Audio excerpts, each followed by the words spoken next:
when I was making my pesto this summer, I came across an interesting thing about pine nuts, and you might not have heard about this either, but there's something called pine mouth syndrome or pine nut syndrome, and basically it's a relatively new condition, but it has to do with the taste disturbance you get after consuming pine nuts.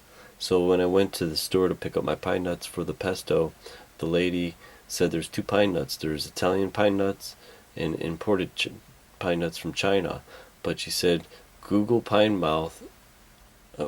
Google pine nuts, and you'll understand why you wouldn't want to use the Chinese ones.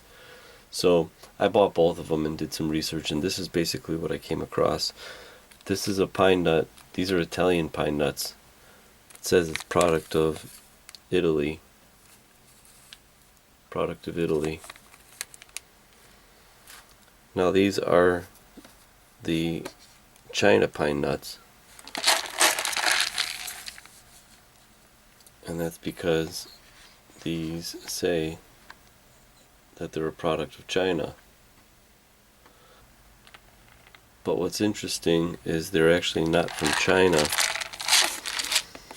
because I actually wrote to the company, and what they're telling me is these pine nuts over here, they are actually Siberian pine nuts, which the cones are picked from Siberia, sent to China, and they're hauled in China, and then they must be in the bulk here, and then sent to Ohio for them to package up.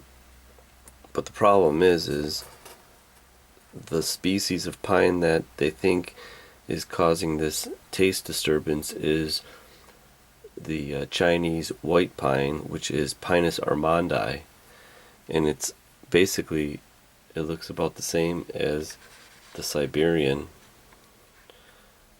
which is, it's smaller and it's kind of round.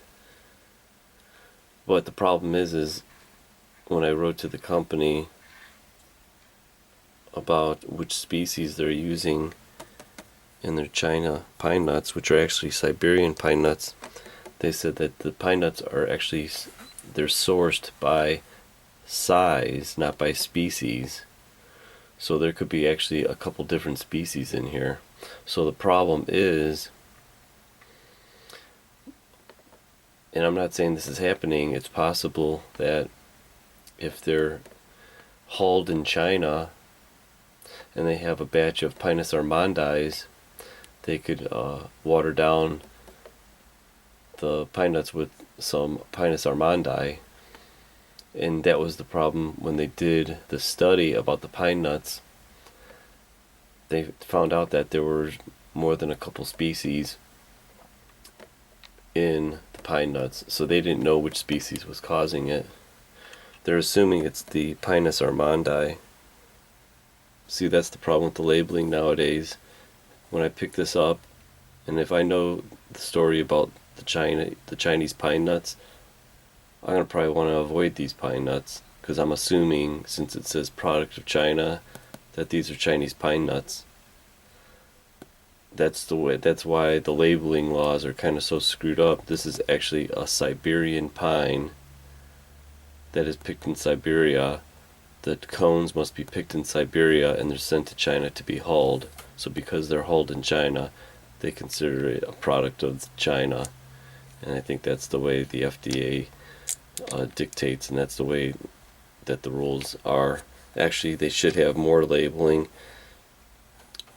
where all these different points of production and making this should be addressed on the label, because it's very deceiving, and actually in a bad way for the company, because if I look at this now, I may not want to buy these because I'm thinking they're a product of China and I might get pine mouth syndrome from them.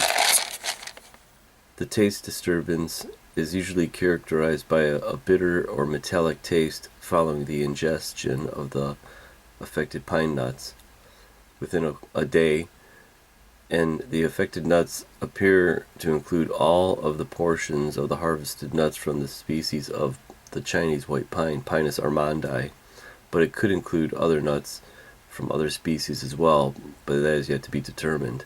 The specific toxin that is apparently present in the affected nuts has not been isolated. So there's many determining factors why this might be happening.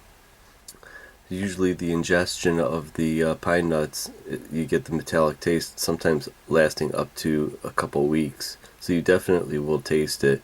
It's a very harsh metallic taste. A 2001 study suggested that it's possible that there's chemicals used in the shelling process might be responsible for the taste. It seems like the FDA has not really updated the condition for the pine nut syndrome since 2011, so hopefully they're still looking into it, and one day we find out what the culprit is. The last update from the FDA seems to be March 14th of 2011, but there is a site here. If there is there is a site here for consumers experiencing pine moth to contact the FDA office, and that is the website right there that they give.